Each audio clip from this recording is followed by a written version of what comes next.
ஆண்டவராகிய இயேசு கிறிஸ்துவின் விலையேறப்பெற்ற பரிசுத்தமுள்ள நாமத்தில் அன்பின் வாழ்த்துக்கள். இந்த காலையில் உங்களை சந்திப்பதில் மகிழ்ச்சி அடைகிறது. நாள் உங்களுக்கு ஆசீர்வாதமாய் மாறும். யார் மறந்தாலும் இயேசு மறக்கிறவர் அல்ல. அவருடைய கிருபை இன்றைக்கும் நம்மோடு கூட இருக்கிறது. கர்த்தருக்கு ஸ்தோத்திரம். அல்லேலூயா. அவருடைய கிருபை மாறாதது. தாய் பாலகனை மறக்கலாம், ஆனால் கர்த்தரோ நம்மை மறக்கிற தேவன் அல்ல.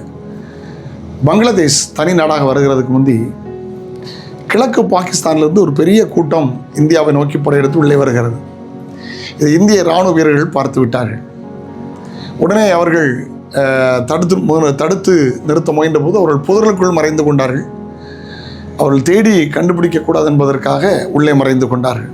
அப்பொழுது ஒரு பச்சிளம் குழந்தை அழுததான். பாருங்கள், கண்டுபிடிச்சா நம்மளை எல்லாரையும் கொன்றுவாங்க அப்படின்னு சொல்லி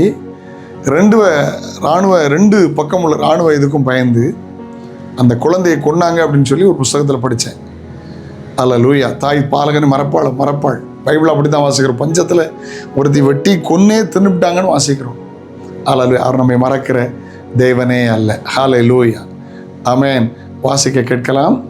புலம்பல் 3:22-23. ஆமென். புலம்பல் 3:22-23 நாம் நிர்மூலமாகாதிருக்கிறது கர்த்தருடைய கிருபையே. அது இந்த வசனத்தை நிறைய பேர் பிரசங்கத்திலும் ஜபத்திலும் சொல்லும்போது உணர்ச்சி பூர்வமாக எப்படி சொல்லுவாங்க தெரியுமா? ஒரு வார்த்தையோட எக்ஸ்ட்ரா சேர்த்துக்கிடுவாங்க.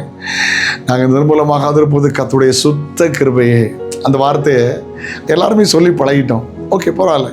ஆனால் வசனம் என்ன சொல்லுது? நாம் நிர்மூலமாகாதிருப்பது கர்த்தருடைய கிருபை. அப்படி இறக்கங்களுக்கு முடிவே இல்லை, அப்படி இறக்கத்திற்கு முடிவில்லை என்று வாசிக்கிறோம். கிருபையை சார்ந்து கொள்ளுங்கள். ஆண்டவர் உங்களை ஆசீர்வதிப்பார். நன்மையும் கிருபையும் உங்களை தொடரும். தேவனுடைய ஆசீர்வாதம் உங்கள் மேல் தங்கியிருப்பதா கேட்கிறவர்களை மாத்திரமல்ல, அதன்படி செய்கிறவர்களாய் மாறுங்கள். கர்த்தர் உங்களை ஆசீர்வதிப்பார். நாளை உங்களை சந்திக்கிறேன். அதுவரையிலும் கர்த்தருடைய கிருபை உங்களை தாங்கட்டும். தகப்பனே, இயேசுவின் நாமத்தில் கிருபையை சார்ந்து வாழ உதவி செய்யும். துதித்து தேவனிடத்திலிருந்து கிருபையை பெற்றுக்கொள்ள உடைய பிள்ளைகளுக்கு உதவி செய்யும். அதிகாலை எழும்பி ஜெபிக்கிற துதிக்கிற அனுபவத்தை தாரும். நன்மை கிருபை தொடரட்டும்.